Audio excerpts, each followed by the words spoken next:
तो कल तक हमने पढ़ी थी अच संधियां यानी स्वर संधियां। आज से हम पढ़ना शुरू कर रहे हैं संधि प्रकरण का दूसरा जो पार्ट है वो है हल संधि। हल संधि होती है हलों के बीच में, यानी जितने भी हल हैं हमारे उनके बीच में, जिन्हें व्यंजन भी बोलते हैं। जब ये एक दूसरे के नजदीक आते हैं बिना स्वर के बीच में हुए, या फिर जब भी संयोग संज्ञा होगी, हलो अनंतरा संयोग, इस सूत्र से जब भी संयोग संज्ञा होगी तब हल संधि होगी। ठीक है।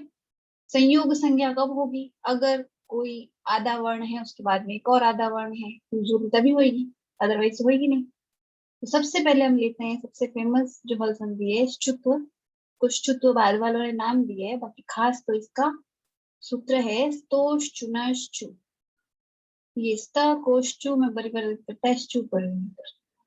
ठीक है, सूत्र से साफ जाहिर है।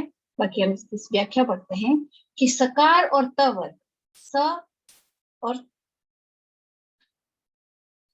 सकार और त वर्ग के पांचों। अब इसमें विभक्ति लगाएंगे स और तु को मिलाकर तो स्तो बन जाएगा। ठीक है, ऐसे के ऐसे श, शकार और च वर्ग। ठीक है, इन दोनों से ये वर्ड बनता है चुना, यानी इसके चुना यानी चु परे होने पर, स्तो यानी स्त के, यानी सकार और त वर्ग के परे या पूर्व, छु यानी शकार या च वर्ग हो तो इनको शकार या और च वर्ग आदेश हो जाता है। ठीक है, सकार व त वर्ग के पूर्व या बाद में शकार या च वर्ग हो तो उन्हें शकार और च वर्ग का आदेश हो जाता है। यानी कि ये जो स्त है स्तु, ये पूरा का पूरा कन्वर्ट होगा चु में। अब अच संधि के ये शुरुआत के सूत्र तो सभी जानते हैं, कौन सा वाला? कि तस्मिन् नीति निर्दिष्ट पूर्वस्य स्थाने अंतरतमा और यथा संख्या अनुदेश समानाम। यहाँ यथा संख्या अनुदेश समानाम काम करेगा। ठीक है, जब आदेश होगा तो यहाँ पे भी 6 है, यहाँ पे भी 6 है, तो ये 6 इन 6 की क्रमशः जगह लेंगे।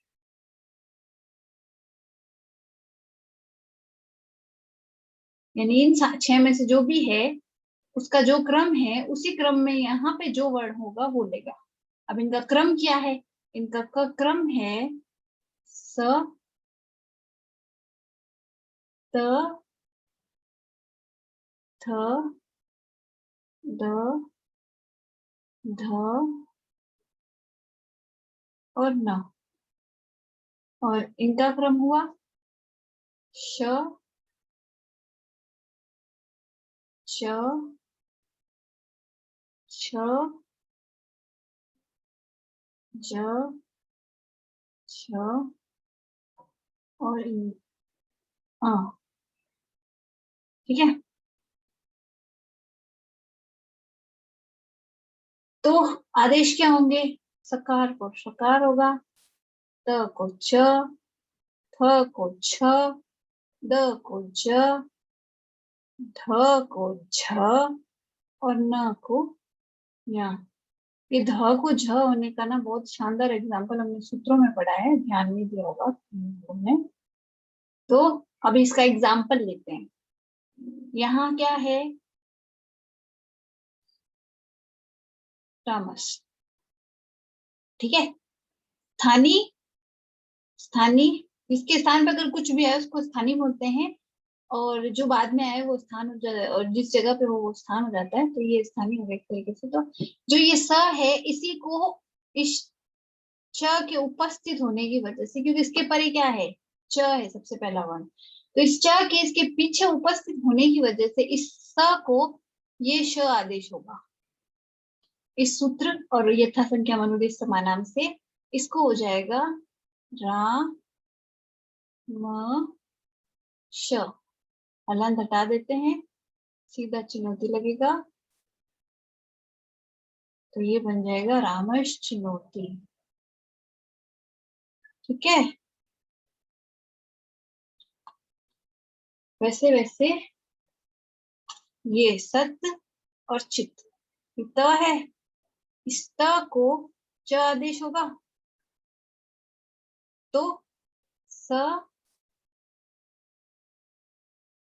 चित, सचित, ये वर्ड बनेगा इनसे। अभी हमने एक सूत्र पढ़ा था अच संधि के अंदर, अच संधि में नहीं, वर्ण में, मैंने यहाँ नहीं लिखा है, संज्ञा सूत्र में पढ़ा था। क्या सूत्र था? उ कालो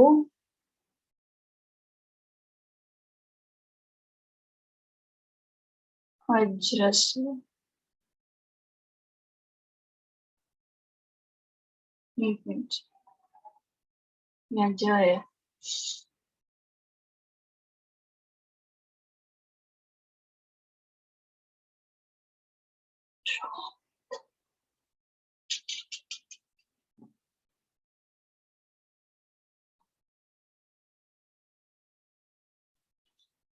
पीछे वाला छोपड़ा, यहाँ है हमारी संधि, वहां पे, यहाँ हमारे तीन सूत्र, तीन अलग अलग संधियां हुई है इस जगह पे, पता है? एक होया हुआ है पूर्व रूप, इसकी वजह से अ को अवग्रह चिन्ह हो गया, ठीक है। दूसरा यहाँ जो च था अच का, यहाँ अच होना था, इसको पूर्व रूप हो गया, इस च को ज हो गया, जो हम आगे पढ़ेंगे वहां से। और यहाँ पर था रस्व, रस्व वर्ड था, रस्व का ह था, अच्छा नहीं, ये यहाँ नहीं आएगा, सॉरी, यहाँ च को ज हुआ है, ये भी अभी नहीं है, ये भी आगे आएगा, ये गलत जगह बोल दिया। तो ये दो खास इसके एग्जाम्पल है। अभी हम देखेंगे, अभी हम देखेंगे कि इसके अगर कोई एक्सेप्शंस हैं तो इसका पहले एग्जाम एक्सेप्शन आता है शात।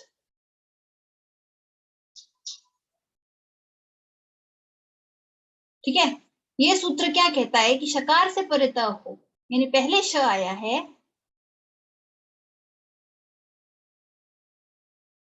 और फिर त वर्ग का कोई भी वर्ण आया है, तो इस त वर्ग के वर्ण को कोई आदेश नहीं होगा। ठीक है, ये वाला सूत्र ये कहता है। अब इसके एग्जाम्पल क्या है? इसके एग्जाम्पल है विष और पीछे न, ठीक है, तो ये विष्णु हो जाएगा, और ये श के न की वजह से यहाँ पीछे इसको यह आदेश नहीं हुआ, वैसे कि वैसे यहाँ यहाँ बनेगा प्रश्न, प्रश्न, ठीक है।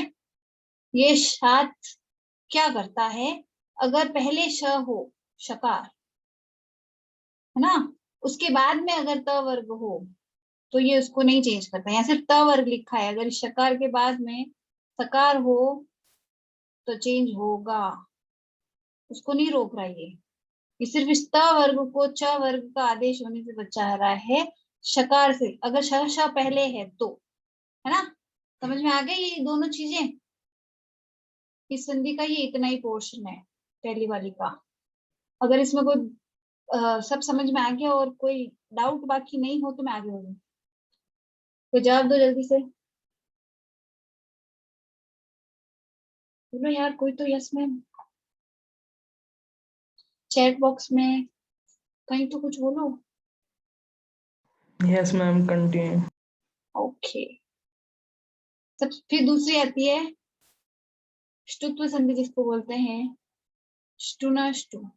अब यहाँ पर स्तो नहीं आया है, क्यों? इसके बाद में ये पठित है तो अपने आप समझ में आ जाता है किसके आगे स्तो आया होगा, तो वही है सकार और त वर्ग के बाद में सेम टू सेम शकार और ट वर्ग हो तो वही शकार और ट वर्ग आदेश हो जाएगा, बस फर्क ये आया कि श और च की जगह श और ट आ गए, उसके अलावा बाकी सारे रूल्स सेम है। हाँ, इसके एक्सेप्शन अलग हो जाएंगे, पर फिलहाल ये रूल सेम है। इसके एग्जाम्पल करके देखें, दृश्य त्वा, तो ये है श,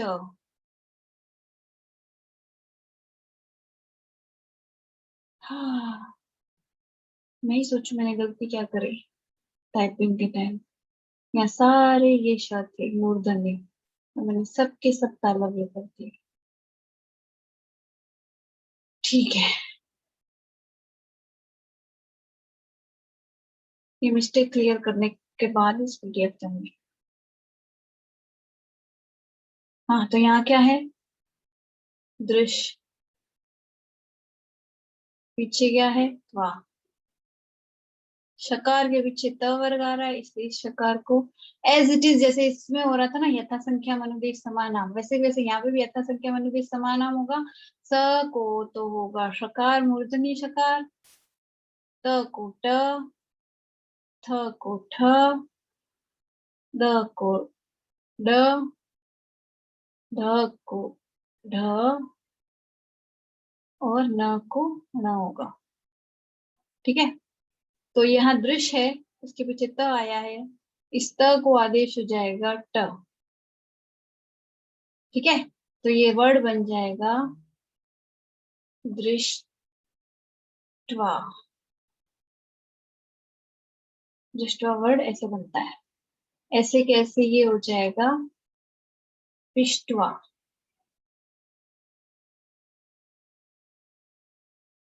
और ये हो जाएगा प्रदुष्ट, प्रदुष्ट। ठीक है, दो सही है।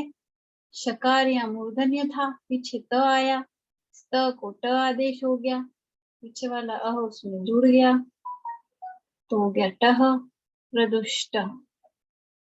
ठीक है, अब इसका पहला एक्सेप्शन, न पदांता टोर नाम, यानी पदांत ट वर्ग से परे, पद के अंत में ट वर्ग आ रहा है ना, और स या त वर्ग हो उसके पीछे, तो नाम के अलावा अन्य को शकार और ट वर्ग आदेश नहीं होगा। यहाँ नाम के अलावा बोला है हो, पीछे अगर नाम हो और आगे पदांत ट वर्ग हो, तो फिर नाम को प्रणाम हो जाएगा। यहाँ ये निषेध नहीं कर रहा, ये निषेध कर रहा है इसके अतिरिक्त बाकी में। ठीक है, यहाँ पर क्या थे एंडिंग में? सबके सब शकार थे, मूर्धन्य शकार, है ना। पीछे की तरफ आएंगे अगर ट वगैरह, तो आगे वाले स त इत्यादि को चेंज हो जाएगा। लेकिन अगर पद के अंत में ट वर्ग है, सिर्फ ट वर्ग, तो पीछे वाले स त इत्यादि को, जो 6 वर्ण है, उनको चेंज नहीं होगा। ठीक है, तो ये षडते ही रहेगा और ये षडसंत ही रहेगा, सदसंत नहीं होगा। ठीक है,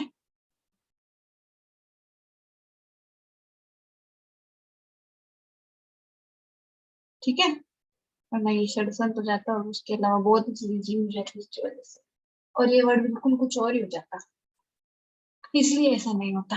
फिर आता है तीसरा इसका ष्टुत्व से रिलेटेड, तो शी। ये सूत्र क्या कहता है? शकार परे होने पर त वर्ग को ष्टुत्व आदेश नहीं होता। यानी यहाँ पर तो शकार क्या पहले आया है, पहले आया है ना यहाँ, लेकिन अगर पीछे आए तो आगे वालों को ष्टुत्व नहीं होगा, तो ये संत षष्ठी का संत षष्ठी ही रहेगा।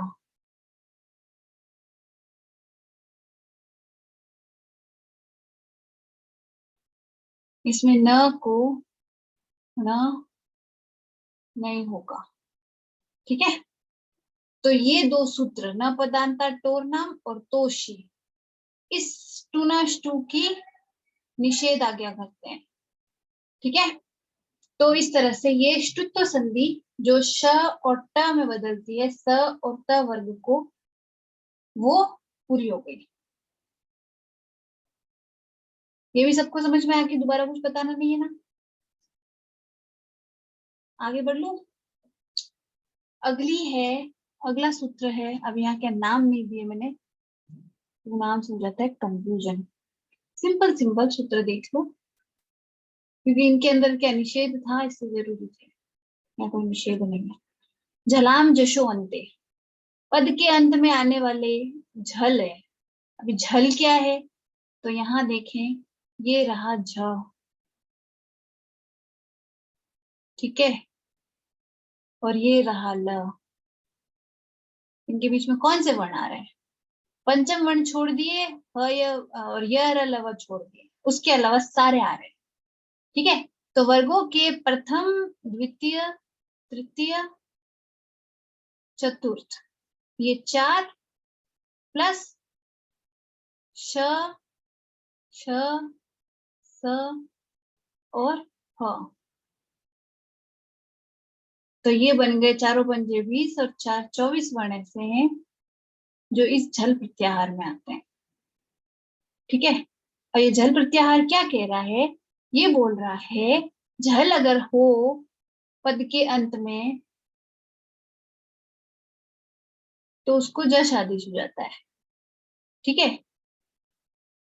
जश, अब जश क्या है, जश है ये ज श, यानी वर्गों के तृतीय वर्ण, हो गया। तो यहाँ क्या है, जैसे प्राक, अपत्यात, ये पद का अंत है क्योंकि ये पूरा पद है ना।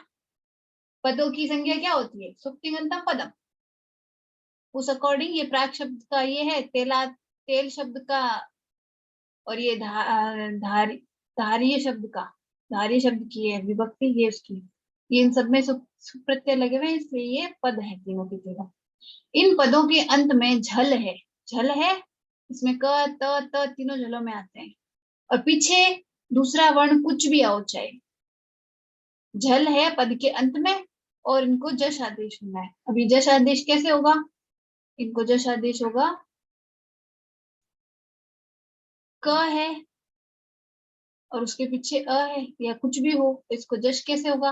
अब इस क का तुल्य से प्रयत्नम सवर्णम से सवर्णी कौन होगा, ज ब ग ड द में 5 वर्ण कौन से हैं, ज ब ग ड और द, तो क के लिए क्या आएगा, ग आएगा, ब किसके यहाँ आएगा, प के यहाँ, प या इससे रिलेटेड प वर्ग से रिलेटेड ब आएगा, क वर्ग हुआ तो ग आएगा, ट वर्ग हुआ तो ड आएगा,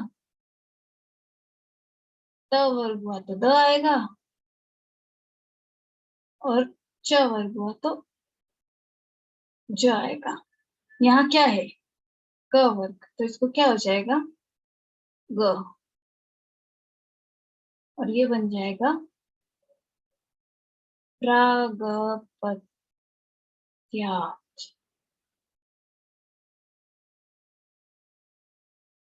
ठीक है। अब ये है तेलात का त में क्या होगा, त वर्ग हो तो द, तो ये हो जाएगा तेला। अब ये आधा द है, ये पूरा द है, इसको हम दो तरह के इसे लिख सकते हैं, पहला तो ये दोनों द मिक्स करके, बाकी कुछ लोग ऐसे करके ऐसे लिखते हैं, जैसे इससे तो ये इसका शुद्ध रूप हो जाएगा, वरना कोई ऐसे करके ऐसे भी लिख सकता है ना। तो ये तेला दश गुणम, ये इसका संधि होने के बाद रूप बनेगा। फिर लास्ट बचा धार्ये वेग उत्थम उत्थितम, उठित वेग को धारण करना चाहिए, इसका मतलब यही हुआ ना, वेग न वेगान धार्ये। हम्म, इस श्लोक के अंदर भी कितनी संधियां पता है। अब मैंने कोई श्लोक उठा, ये एक बार ये वाली संधि पूरी हो जाए ना, संधि पूरी होने के बाद 2-3 श्लोक उठा के उनमें कहाँ कहाँ कैसी संधि आ रही है वो एक बार देखेंगे, तो पूरा समझ में आ जाएगा कि कैसे श्लोक में संधि होने की वजह से हमें कुछ पता नहीं चल पाता। तो ये है धारियत का त, इसको हम कर देंगे द, तो ये हो जाएगा धारियत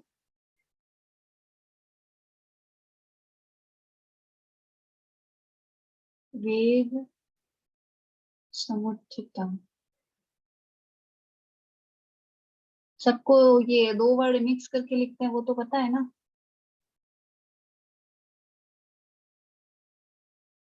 ठीक है, तो ये हो गई हमारी जलाम जशो अंते। इसमें क्या होगा, वर्ग के प्रथम द्वितीय तृतीय चतुर्थ वर्ण को तृतीय वर्ण का आदेश हो जाएगा। ठीक है, अभी यहाँ और, हाँ एक और है, केचित गर्भादि। यहाँ हो जाएगा केचित गर्भादि। केचित गर्भादि, द आ गया उसके नीचे ग करके केचित गर्भादि। इस त को द आदेश हुआ जलाम विशो अंत से। ठीक है, अभी लेती हूँ नेक्स्ट सूत्र, जलाम जश जशी।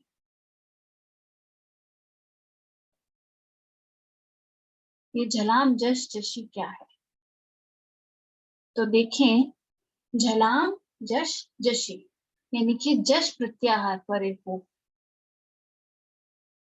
जश प्रत्याहार परे हो तो झल है जो, उनके स्थान पे जश हो जाएगा।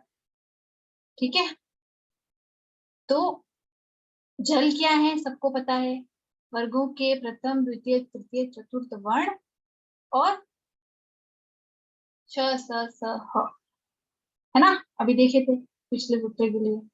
जश क्या है, जश है तृतीय और चतुर्थ वर्ण। ये देखो, जश ये चतुर्थ वर्ण और ये तृतीय वर्ण थे ही, हो गए। जश तृतीय और चतुर्थ वर्ण।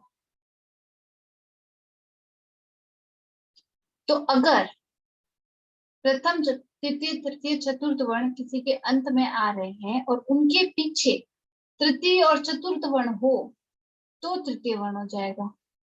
यहाँ पद नहीं है, यहाँ पद नहीं है, यहाँ कहीं पर भी तो हो रहा है। वहां सिर्फ पदांत होता झल तो पीछे का कोई मायने नहीं रख रहा था, लेकिन अगर पदांत नहीं है तो पीछे तृतीय या चतुर्थ वर्ण आना चाहिए, तो फिर तृतीय वर्ण का आदेश होगा। ठीक है, तो यहाँ हम इसके सूत्र लेते हैं, युगपद भवति, तो युगपद भवति हो जाएगा, है ना। युगपद भवति,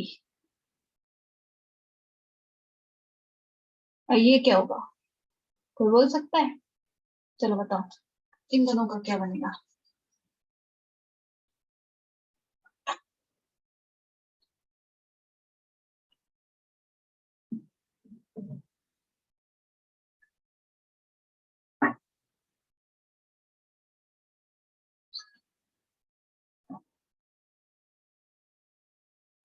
आज अतुल भी कुछ नहीं बोल रहा, सीधे सीधा है, दुग्धम होगा।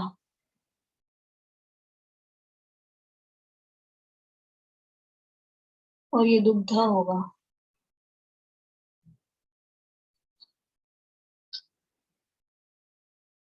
ठीक है, ये बुद्धि और ये वृद्धि।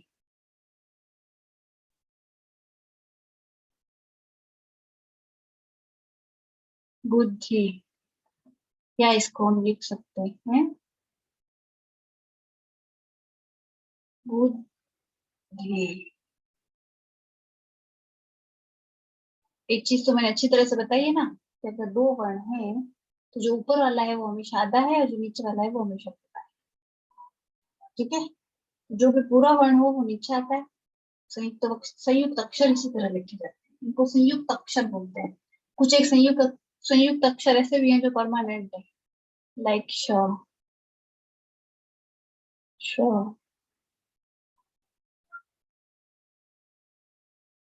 ज। ये ज और य से बनता है, ध्यान में रखना, गलती मत करना संधि करते टाइम, ये ध्यान रखने वाली बात होती है। ये हमेशा द और य से बनता है, इसको कभी ध और य से मत बनाना। और इसमें श कौन सा होता है? इसमें पहला होता है क और श होता है य, मूर्धन्य। और इसके अंदर होता है पहले तालव्य श और र।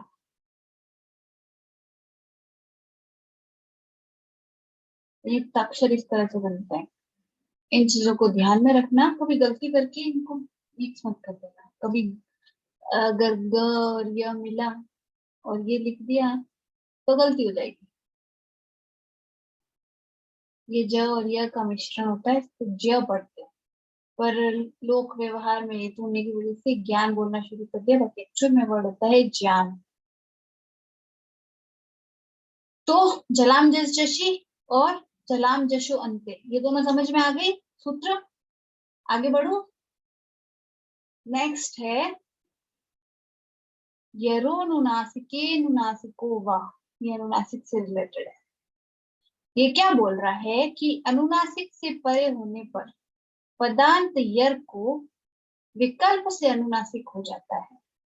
यहाँ एक बात ध्यान रखना कि विकल्प से हो रहा है, करें नहीं करें हमारी मर्जी है, ठीक है। दूसरी बात ये याद रखना कि ये वाली सिचुएशन अगर श्लोक में आए, अगर पैराग्राफ में हो ना तो मर्जी है, पर जहां श्लोक होता है ना वहां छंद के लिए ये आवश्यक है कि संधियां सारी की जाए। तो ये वाली चीज ही वहां आवश्यक हो जाती है जब श्लोक हो। और एक और चीज है जो नेक्स्ट सूत्र बोल रहा है कि यही चीज प्रत्यय में हमेशा होता है। यानी अगर यही चीज प्रत्यय का हो, लोक व्यवहार में अनुनासिक आदि प्रत्यय परे होने पर पदांत यर को अनुनासिक हो जाता है। ये नित्य होता है कब? अगर अनुनासिक आदि प्रत्यय परे हो। अदरवाइज अनुनासिक है तो विकल्प है, लेकिन ये विकल्प भी कहाँ तक है? जब तक हम गद्य पढ़ रहे हैं। जैसे हम पद्य में आएंगे ये विकल्प भी विकल्प नहीं रहेगा, ये भी आवश्यक हो जाएगा। इसलिए हम इसको देखते हैं, ठीक है। अभी इसके एग्जाम्पल करके इसको समझते हैं। ये क्या बोल रहा है कि अनुनासिक परे हो। अनुनासिक क्या है? यमंगणा ना, 5 वर्ण अनुनासिक है। किसके परे आए? यर के। अभी यर क्या है? ह को छोड़ के बाकी सब।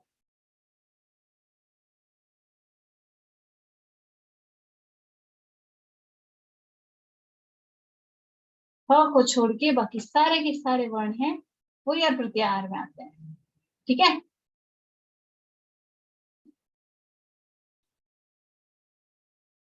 तो इस अकॉर्डिंग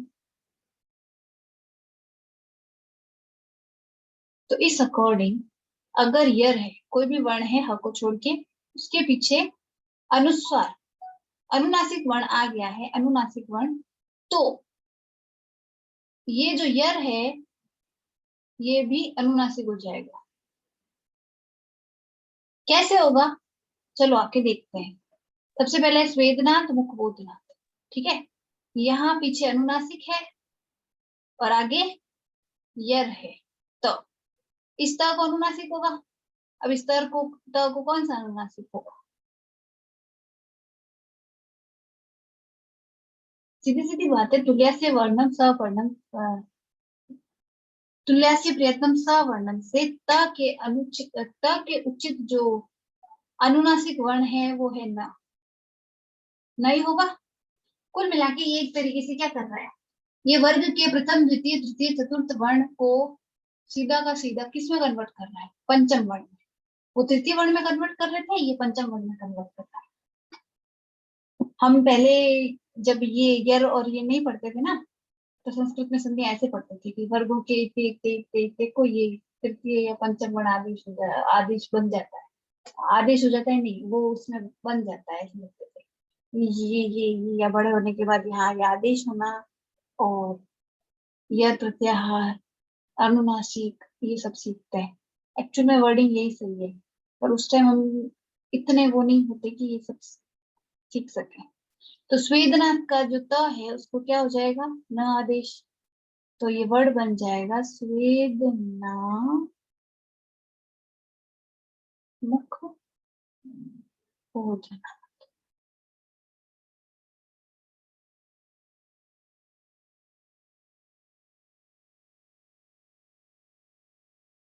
स्वेदना मुख भोजना। एतत् मधुरम, ये हो जाएगा एतन मधुरम। जब तक ना स्टूडेंट्स जवाब नहीं दिए ना, एग्जाम्पल कराने का मजा नहीं आता। पर फिर भी संधि एक बार रिवाइज कर लेना। लास्ट में संधि पूरी होने के बाद ना श्लोकों में से जो प्रैक्टिस कराऊंगा उस टाइम वो सबके जवाब चाहिए। ये बनेगा पिबे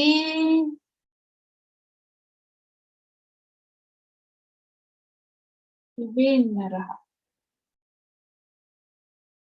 ठीक है, त गुण आदेश होने की वजह से ये इस तरह को भी यही होगा। तो पृच्छान मूत्रम कृच्छा मूत्रम।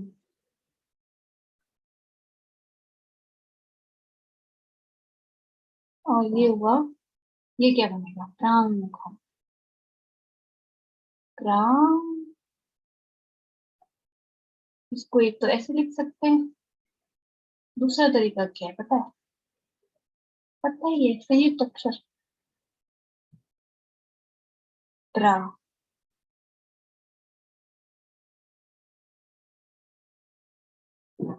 मुखम प्राण मुखम। और ये विड मूत्र संग्रह, तो ये हो जाएगा वीण मूत्र। चा वर्ग का एग्जाम करेंगे ना, कोई बात नहीं, कभी ना कभी वो भी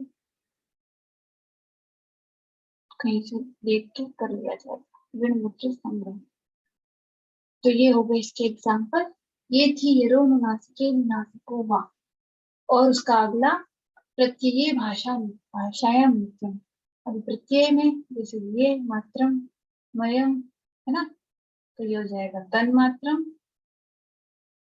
पंच तन मात्राएं पढ़ते हैं अपन, पढ़ते हैं ना, तो तन मात्रा वर्ड कैसे बनता है?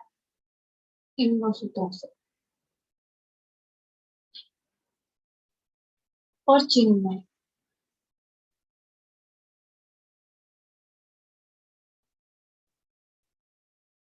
ये खाली इस सूत्र से क्यों नहीं बन सकता? क्योंकि ये दोनों पद नहीं है।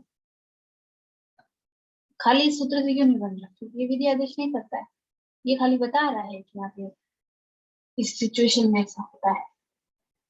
ठीक है, तो ये थी हमारी अनुनासिक संधि एक तरीके से। अब ये आगे बढ़े, खूब है व्यंजन संधि, थोड़ी बहुत नहीं है। आगे बढ़ते हैं, ये एक और लास्ट पढ़ लेते हैं आज की। तोरली, ये क्या करता है पता है? ये तो वर्ग पूरे के पूरे को ल में कन्वर्ट करता है। कैसे करता है कि अगर त वर्ग से परे लकार है, पहले त वर्ग है बाद में लकार है, तो त वर्ग को सवर्ण आदेश होता है। अभी सवर्ण आदेश बोला है उन्होंने। सवर्ण आदेश में अगर हम सवर्ण में जाए तो भाई लकार का और कोई सवर्ण ही नहीं है, वो खुद ही है। इस वजह से जो हृद हृद और लासक है इसका बन जाएगा रल्लासक।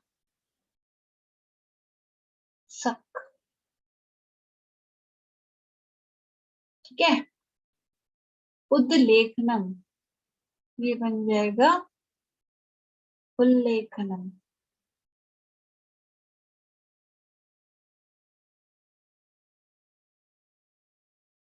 ठीक है, और ये बन जाएगा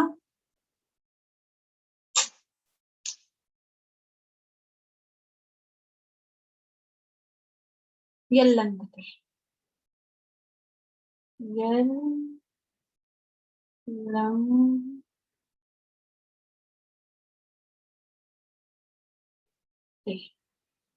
यल्लंघते। ठीक है, तो ता को ल आदेश तोरली से होता है। त वर्ग से परे अगर लकार हो तो त वर्ग का कोई भी अक्षर हो, प्रथम द्वितीय तृतीय चतुर्थ पंचम, उन सबको ल आदेश हो जाएगा।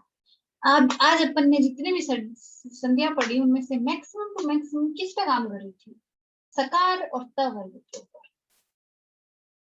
बस ये वर्ग के प्रथम द्वितीय तृतीय चतुर्थ वर्ण वालों को छोड़कर बाकी ज्यादातर सकार, और क्योंकि जो ये सकार और त वर्ग है इस पे ये शकार त वर्ग, ये तालव्य शकार च वर्ग, और ये ल, ये सब कुछ इसको चेंज करने में लगे रहते हैं। अभी कहीं कहीं पर है ना प्रथम वर्ण भी होता है आदेश, कहीं तृतीय वर्ण आदेश होता है, कहीं पंचम वर्ण आदेश होता है। तो सब कैसे होते हैं? इन सब के ऊपर आधारित है हमारी हल संधि या व्यंजन संधि। ठीक है, तो आज के लिए इतना ही। कल हम बाकी की व्यंजन संधि पढ़ेंगे। अभी काफी सारी बाकी है, अभी इसमें नोट कम है, या एक आधा सूत्र और करें? जल्दी बोलो, अभी मीटिंग खत्म हो जाएगी तो क्या।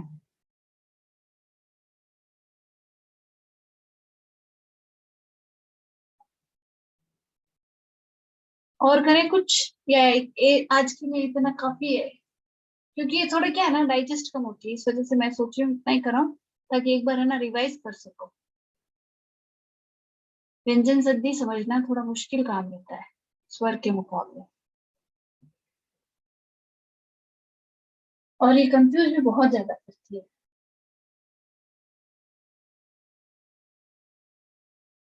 तो आगे पढ़े या क्लास यही खत्म कर दूं?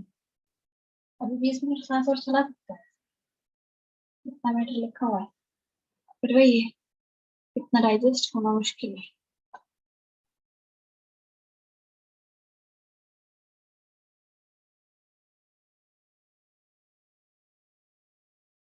हाँ, ये चीज सवर्ण, तो यहाँ मैं तुमको एक बात बताऊं, क्या बोला, एक तो सवर्ण आदेश, ये मीटिंग खत्म हो रही है, मैं वापस ज्वाइन करना फिर बताती हूँ, है ना? सवर्ण आदेश, गुण आदेश और विधि वगैरह सब क्या है सब बताती हूँ।